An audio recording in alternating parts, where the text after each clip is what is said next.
सहना भवतु सहनौ भुनक्तु सह वीर्यं करवावहै तेजस्विनावधीतमस्तु मा विद्विषावहै ॐ शान्ति शान्ति शान्तिः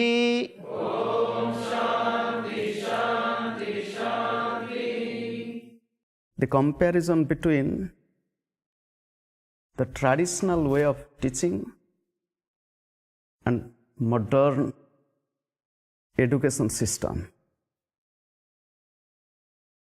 If you study or if you go through the Vedic culture or Greek civilization,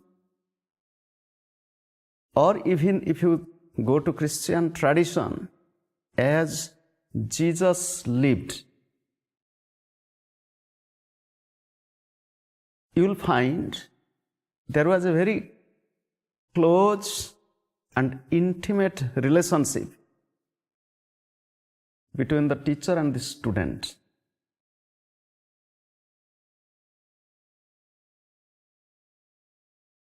Even in modern times,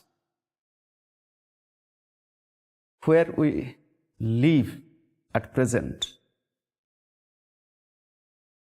if we think of so-called education, go to school, go to college or university, a good student who really wants to know more or to study more doesn't depend upon classroom teaching so much. Goes to class, but again, having more contact with the professor to know more, how can I study more, what more? And what happens even in modern schooling also, it is my common experience as a student, as a teacher, because I taught. A student who is sincere, a student who is obedient, a student who is humble and faithful, draws the attention of the teacher more.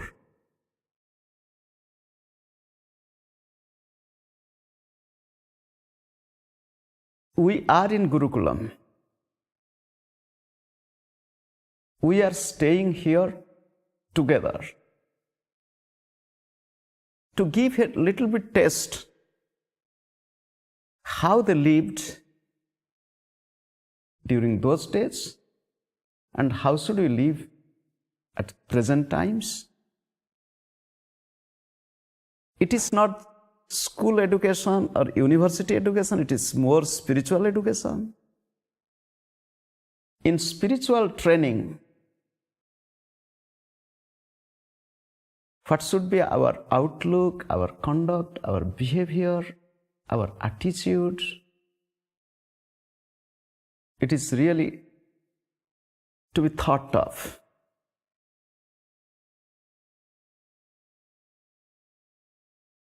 When Swami Vivekananda went to the West, it was about 116 years ago. He found two things. One thing he found, comparing India and the West. In India, they do everything spiritually. In the West, they do everything politically. It is his view. Second thing he found, in India, spiritual knowledge is communicated with love. Teacher gives with love and the student receives with love. In the West, he found everything in exchange of money. Pay fee. I will tell what was his experience. I will elaborate it a little. When he said in India everything is done spiritually and in West everything is done politically. It is his word. Suppose somebody is married in the West, gets a marriage certificate or no? Yes or no? Yes. So a certificate is needed. And in any marriage, whether he is a priest or it is done in office, there should be some witness. In marriage here, who is the witness? Fire is witness. Who is the witness? Fire is witness. The husband or the groom is telling, keeping fire as the witness, I receive you. Now you tell, if there is a dispute, there is witness, there is certificate, there is witness, there is court record.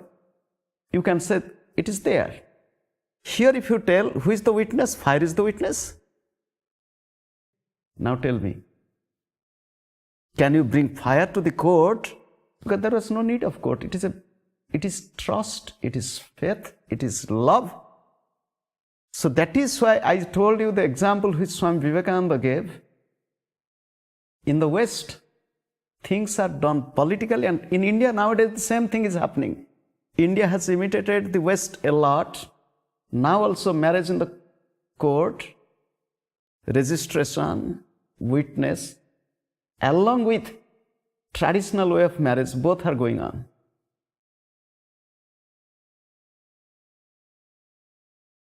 Now we will tell knowledge. Those who have known a little bit of Indian culture or Indian tradition might counter me. Swamiji, you are telling knowledge is given out of love. There is a concept of Guru Dakshina. Guru Dakshina means offering your,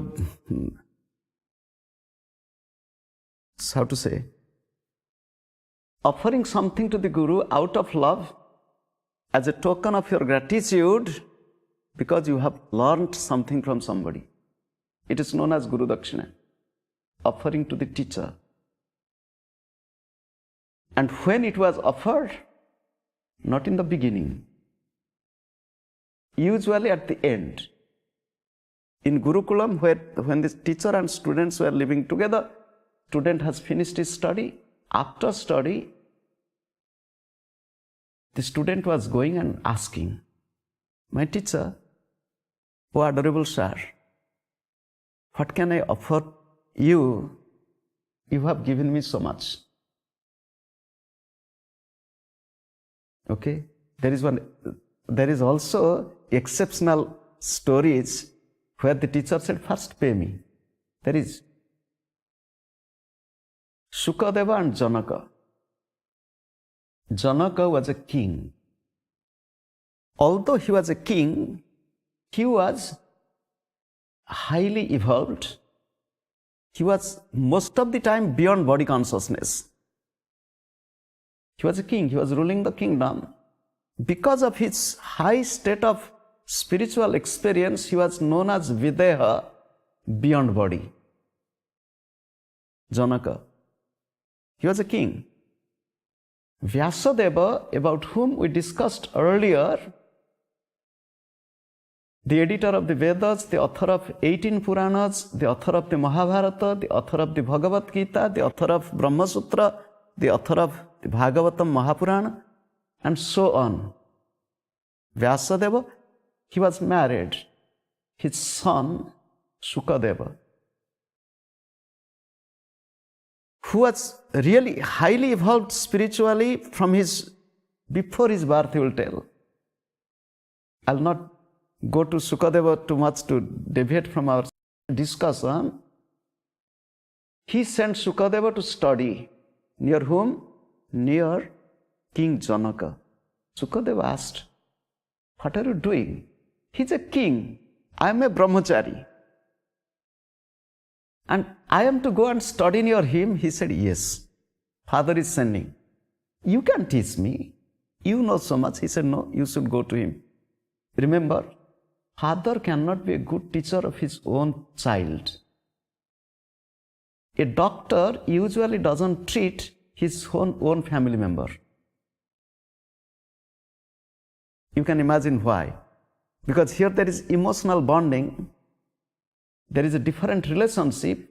Suppose the father is a teacher, looking at the son, he immediately comes the feeling of the son has the feeling, my father.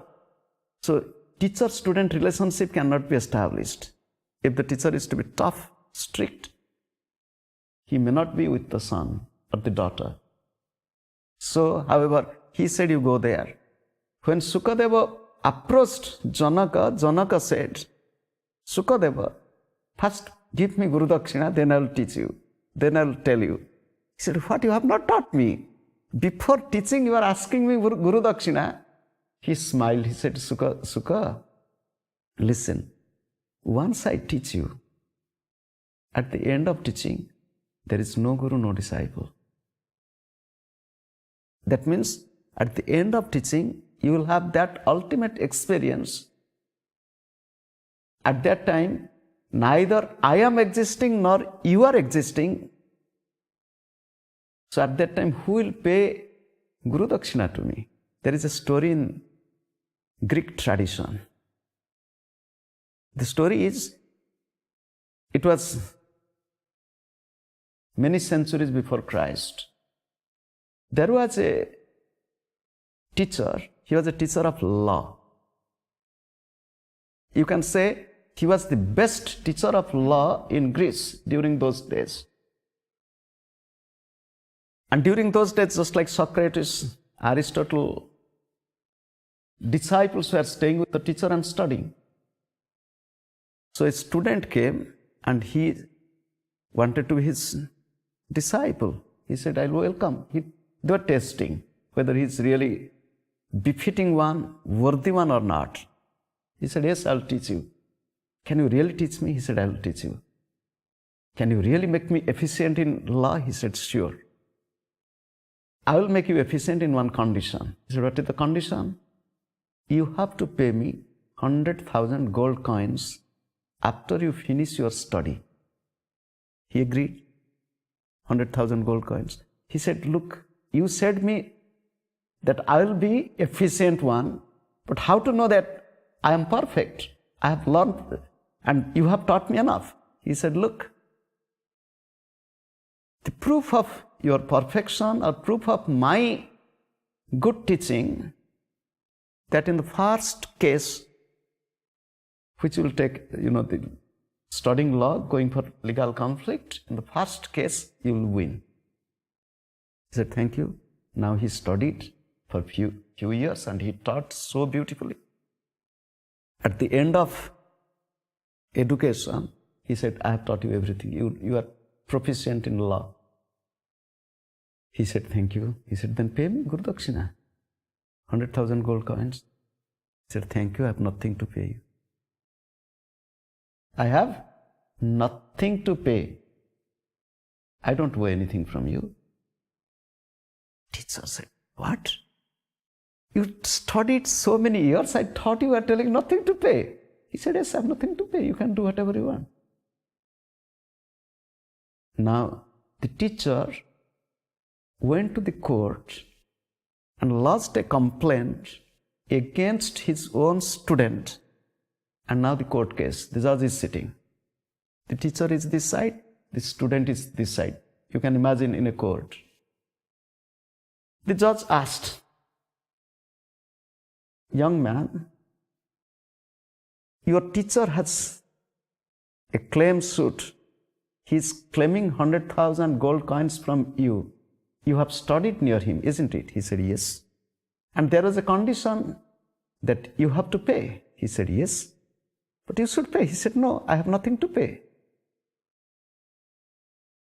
The judge is in confusion. The student is admitting his student. He has studied, but he has nothing to pay. At that time, he said, young man, clarify. He said, look, this was the condition that I will pay him 100,000 if I am really proficient in law. And I asked him what is the proof that I will be a master in law and my adorable teacher said, in the first case, you will win. And this is the first case.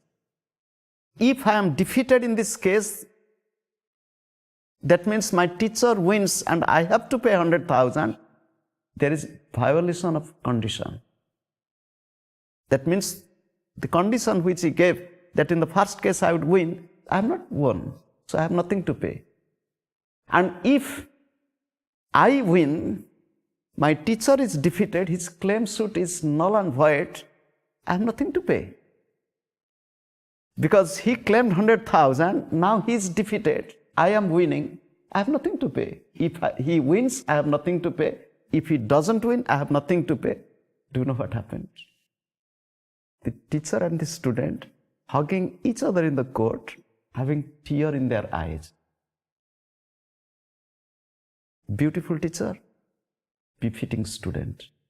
It is not that the student was upset or quarreling or fighting with the teacher. It shows the beauty of relationships. When Swami Vivekananda said two things, that in the West, everything is done politically. Politically means, suppose we want to start an ashram, make one organization, collect some money, and somebody should be president, somebody be secretary, somebody should be treasurer, and there is conflict, there is all these things come up. But here, if somebody is, there is to begin one ashram, somebody is telling, do you want to make an ashram? I will give some property. The students coming and taking teacher and please start one ashram here. It happens. There is no need of anything. As I told you, nowadays it is changing. Why did I begin this morning discussion with this? It is said, how to learn. Who can learn? Suppose you are near one water tap or a fountain, okay? Or you are near a river. You want to drink. You are thirsty. You don't have a glass, you don't have a bottle. You just think you are in a natural place or somewhere. You just want to drink, you are thirsty. There is one water tap or there is a fountain or a river. How will you drink? Tell me. You have to take some water with the hands. Yes or no? You have to bend down. Two things. You have to bend down and you have to, the traditional way of, suppose there is a tap, you bend and put your hand like this and drink. So you are bending and you are keeping your hands together. It is a symbol. What is the symbol? Symbol is my eagerness. I am thirsty. I am thirsty. I am eager. I am humble. I am bending myself, and at the same time, I am keeping my two palms. It is again a symbol. I keep my two hands. We might discuss later on. Keeping two hands, it is also a symbol. I am ready to receive. Modern times. Pay your university fee or pay your initiation fee. Pay this money. Do this. Modern times. And it is also necessary nowadays. Do you know why? One day my Guruji, my master, got a telephone call. It was in his early years in the West. The telephone call, somebody wanted to have few minutes time with Gurudev to discuss something. Gurudev picked up the telephone. And in the discussion, he asked, Swamiji, I want to talk to you. Do you have time? He said, yes. Maybe it is 10 minutes, 15 minutes I need from your time. He said, welcome. How much is your fee? You just imagine, it was in 70s and Gurudev was in the West first time, second time like this, early years. So he said, you just come. Don't think of money, just come. And he didn't show up. Gurudev asked his host, why this gentleman didn't come? His host asked, what did he ask? He said, what is your fee? I said, just come. He said, you should have said, this is my fee. Then he should have, or he would have that trust that, okay, do you understand me? When you tell it is free, just you come, he thought, maybe it is not so valuable. He didn't come because it is free. Truly, the knowledge is free. Knowledge cannot be sold. Truly, knowledge is free. Knowledge is free, it has many meanings. Knowledge is free, then why can't I receive? If knowledge is free, why can't I receive? I'll give you an example.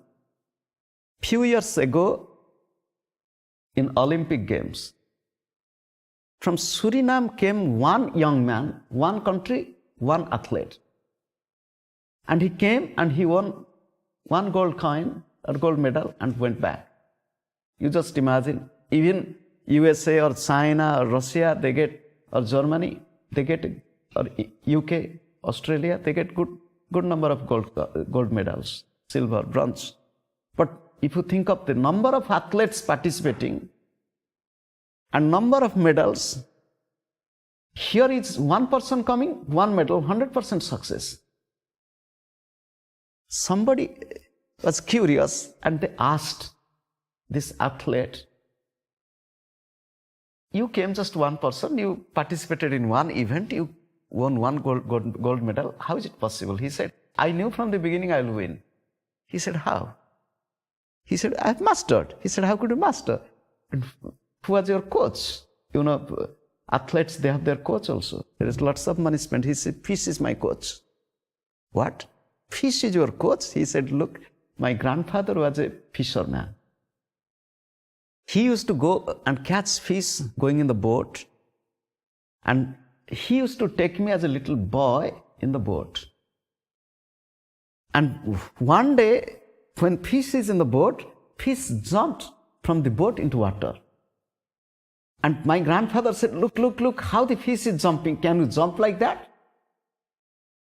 So I jumped like the fish. And I was just drowning. He took me out. He said, look how fish is swimming. Can you swim like that? And slowly imitating fish and getting encouragement from my grandfather, I started swimming. And tell me, in this entire creation, who can swim better than fish? In God's creation, who can swim better than fish? And the best guru is fish for swimming, and he learned swimming from fish. And with encouragement from his grandfather, and he won gold medal. Now, knowledge is free. If your mind is free, if your heart is free, you can receive it. Otherwise, sitting in the class, listening to talk or discussion for hours and hours, for months and months, or living with the teacher for years and years, it may not happen. Just like if the firewood is ready, it can catch fire. Somebody said, some students are like dry firewood, but very rare. Some students are like wet firewood, usually quite a bit. And some students are like a log of, or a piece of banana trunk. I don't know if you have seen banana trunk. Last evening when I was going, the gardener, he was cutting a banana tree. I said, do you have that stem to cook? He said, no, I'm cutting it to make some cover for the new plants. Here we don't put paper cover or plastic cover. They make banana skin, the trunk. From the trunk they take the peeling and they make cover. You can go to the garden, they might have done it. You can see it. So if you take a banana trunk and try to catch fire, do you know what will happen? You can spend your whole life. You can spend your whole life. There are some trees, even if it is not dry, can catch fire after some time. Heat, little fire, and slowly water will come out on the other end. If you try to burn a piece of wood, if it has some water in it, if it is catching fire, the water is going towards the other side, slowly. And sometimes the water oozes from the other end of the log. How are we?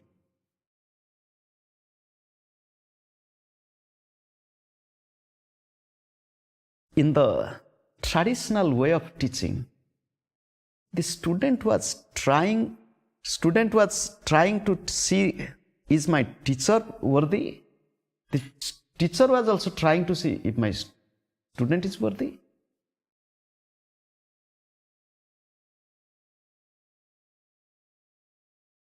Ramakrishna Paramahansa said, he said, when you go to market, you bring some coins, get some coins or money back, you always count.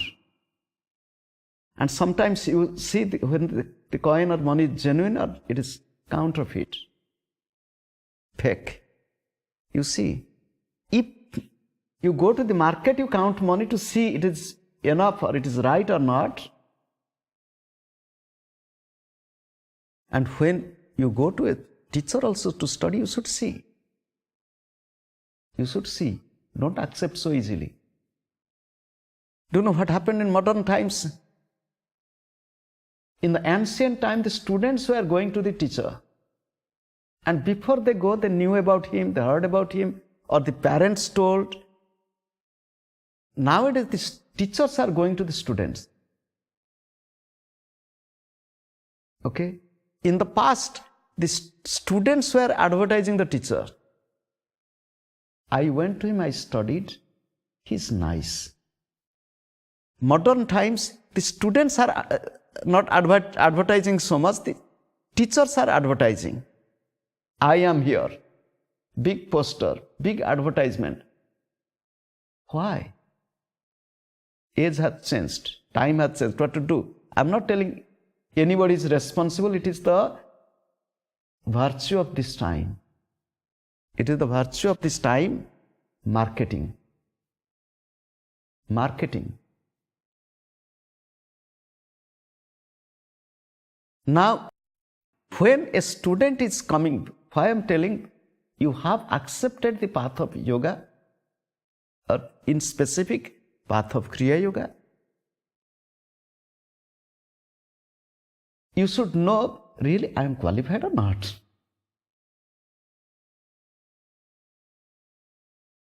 If you study the Vedantic text, if you study the yogic text, there is a description of Anubandha Chatustaya. Anubandha Chatustaya, it is, Chatustaya means fourfold aspects. Anubandha means preliminary inquiry. Fourfold preliminary inquiries. There is a Vedantic text, I told the name of the book, its name is Vedanta Sara of Sadananda. Tatra Anubandha Nama Adhikari Vishaya Sambandha Prayojanani. When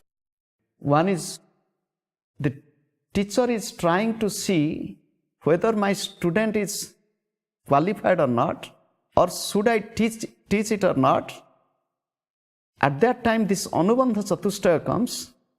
In Anubandha Chatustaya, there are 4 factors. First is Adhikari.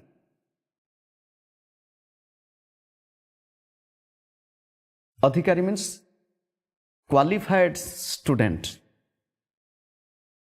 Vishaya, the subject matter. Sambandha, the relationship with the text. Prayojana, the necessity for study. Anubandha Chatushtaya, fourfold requirements. Adhikari, Vishaya, Prayojana, Sambandha.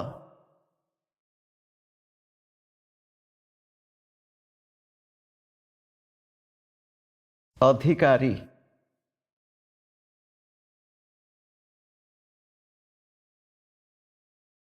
competency, efficiency, or qualified. Is a student worthy to learn this?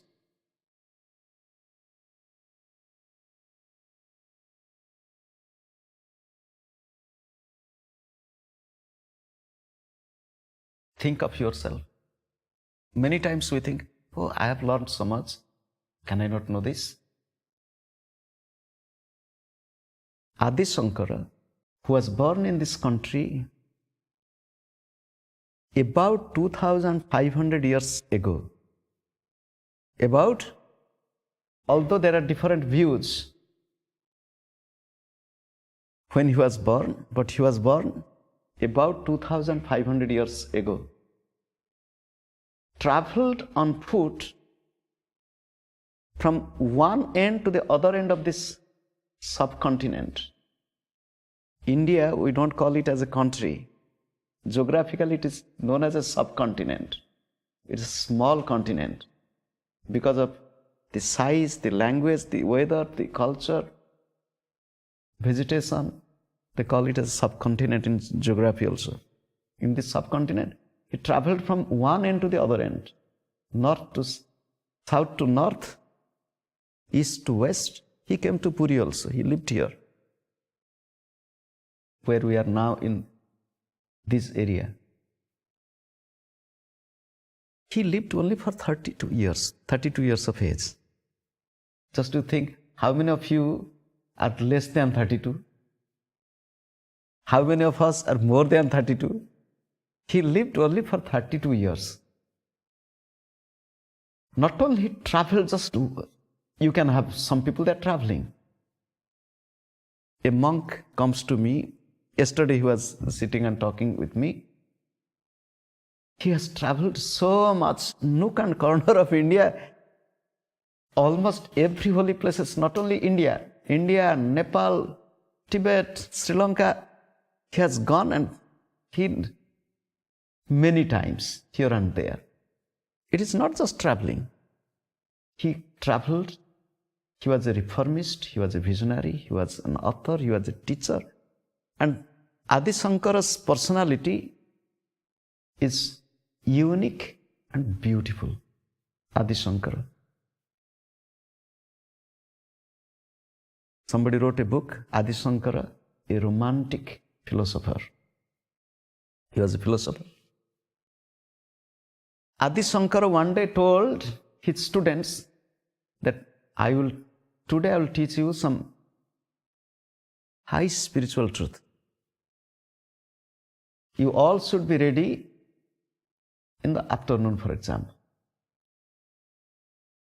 All the disciples, he had quite a few prominent disciples, just like Jesus had few apostles. So all are sitting there except one. Who is that one? He's one young man. He doesn't study scriptures so much. What he does? Just serving the Guru. Serving the Guru, washing his clothes, preparing his food, looking after his need in a very humble and obedient way. Okay? He doesn't study so much of Sanskrit, so much of grammar, so much of other things, nothing. Just sit sometimes. He said, where is he? They said, oh, he has gone to the other side of the river to do something. Call him. How can I teach if he's not here? Others said, he doesn't understand anything. He said, no, go and call him. So, because they were eager to hear some high spiritual truth, so somebody went running to the river and he's on the other side of the river. He said, Hey, can you hear me? He's waving the hand. He said, yes. Gurudev is calling. Come quick. Do you know Gurudev is calling? You can just imagine.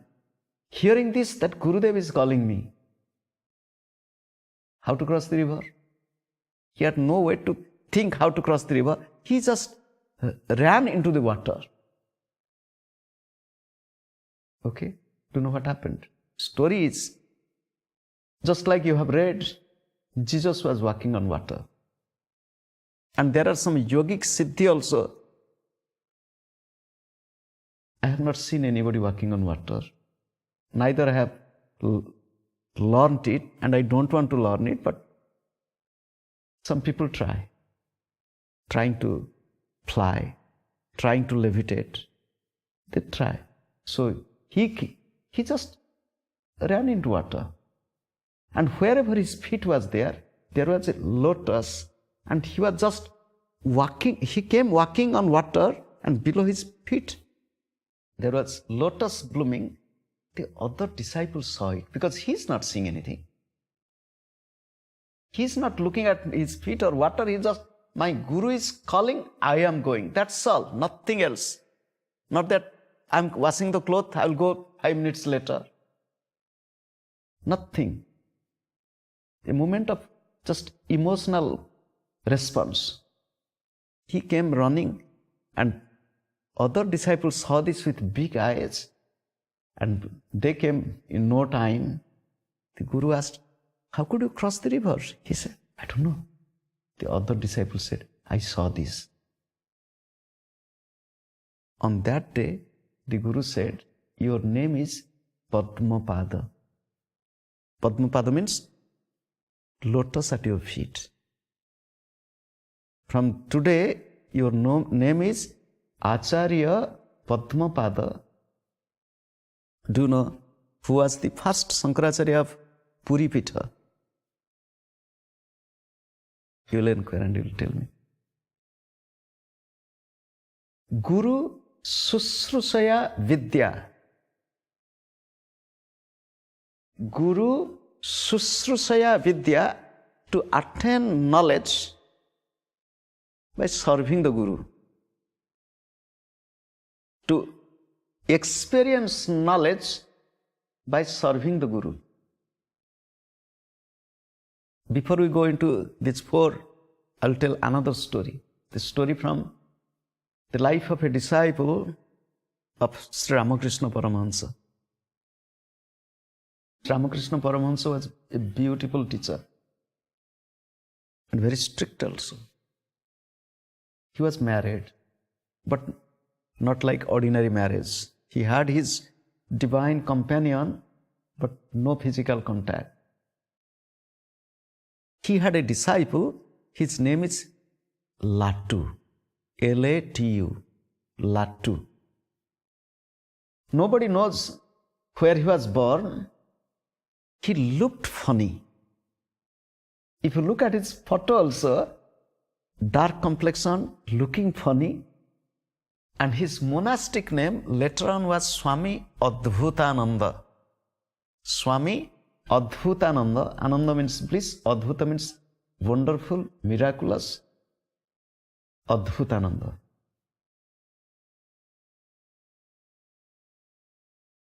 Ramakrishna Paramahansa had a disciple. He's a rich man. And this young boy was a house help. You can tell a servant. When Ramakrishna saw him, sometimes he brought some food for Ramakrishna. Some other thing from this disciple. The disciple was sending, he saw this boy, he really loved him.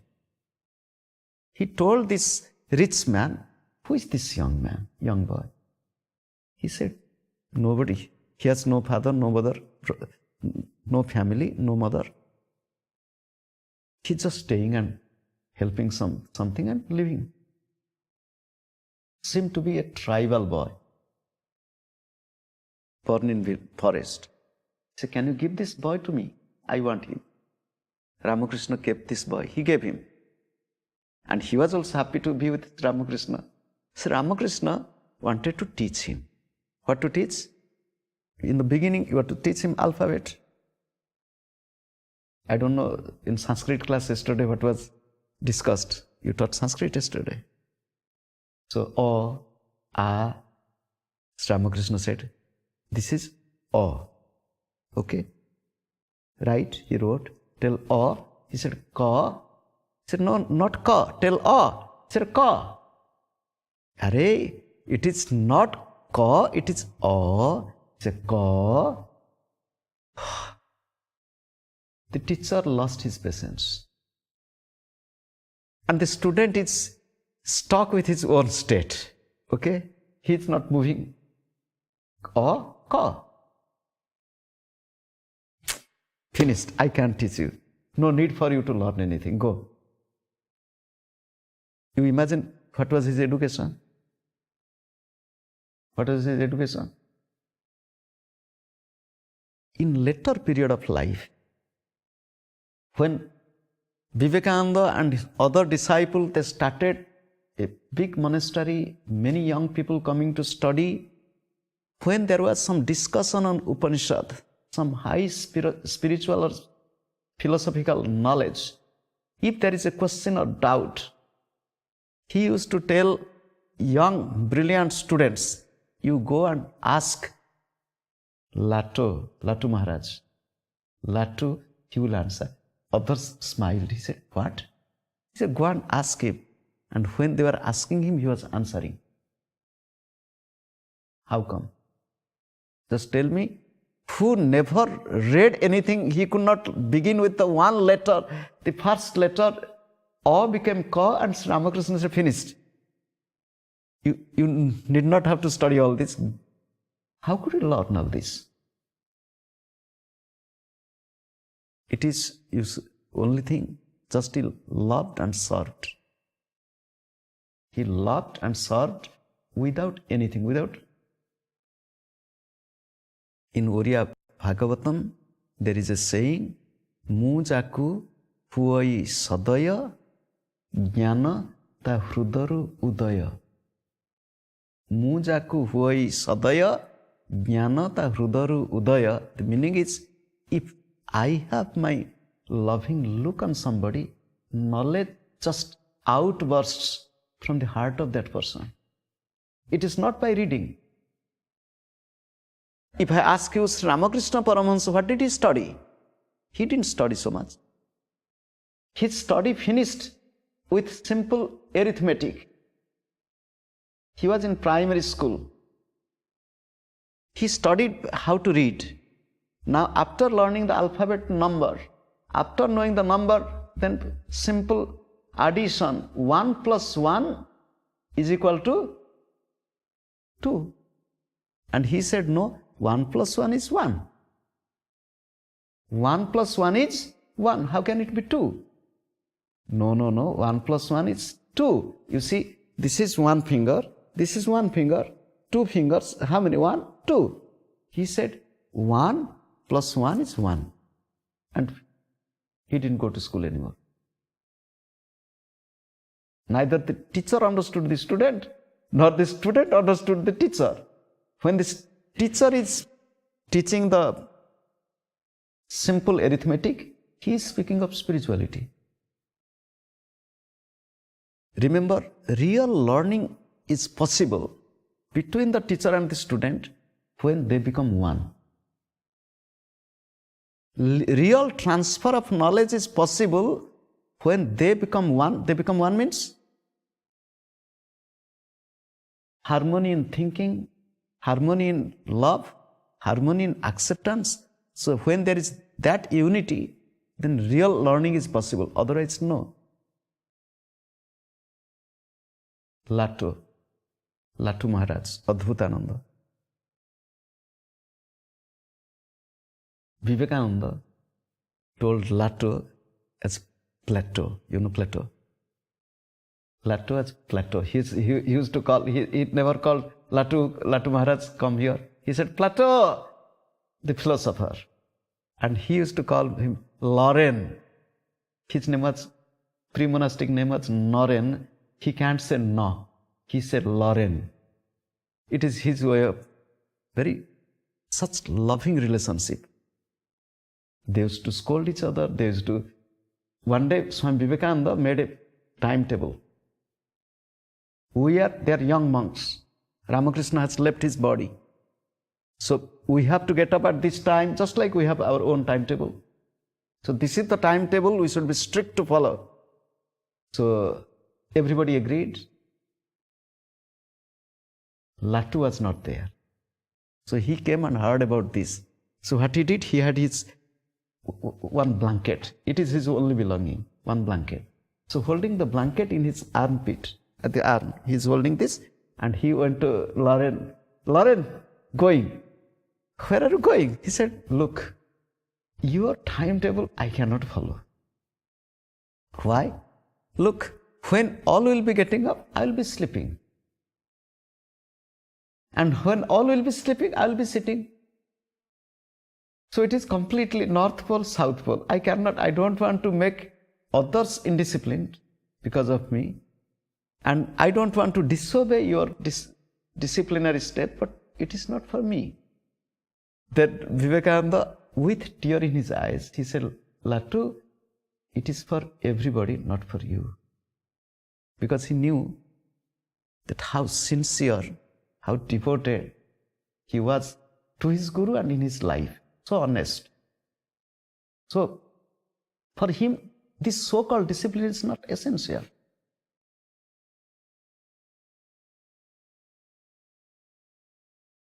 Guru Susrushaya Vidya.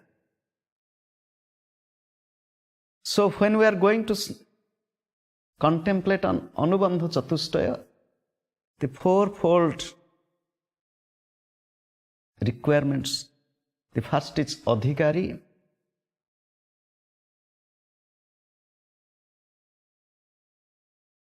It is coming from the word Adhikara.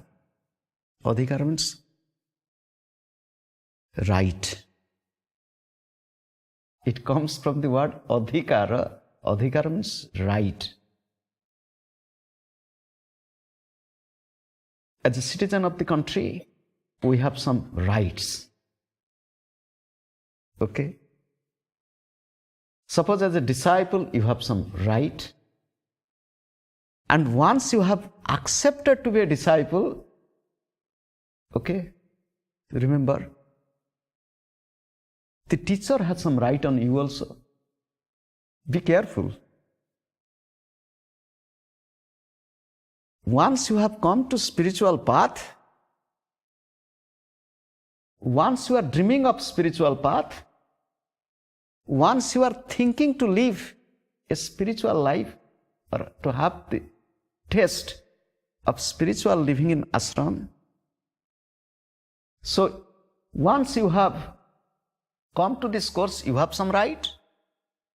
And remember, once you have accepted, for example, I am a disciple, sometimes I ask, are you really a disciple? So the teacher has some right. And remember, in teacher-student relationship, I tell student, I don't say disciple, because disciple is a very specific and very beautiful word. Usually to tell that I am a disciple, it is not such an easy word. Just to tell I am a disciple, it is not enough. Who is a disciple? Once you have accepted, suppose he is my teacher, you lost your freedom. Do you know this? You lost your freedom. If you want your freedom, so-called freedom, you are no more a student, you are no more a disciple. I will tell you a little later. You will say, then if I lose my freedom, I want to experience freedom. Now I am losing my freedom, then what is going to happen? Remember, if you don't lose, you are not going to gain. If you don't lose, you are not going to gain. You have to lose.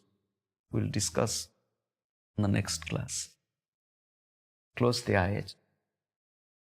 With deep love, think of God, think of Gurudev. With deep love, let us pray. to be a worthy student, to be a disciple. Pray from your heart. With loving prayer, with loving attitude, everything is possible. Pray with love. Om Purnamadaha Purnamidam Purnat Purnamudachyate Purnasya Purnamadaya Purnameva Vasishyate. Om Shanti Shanti Shanti.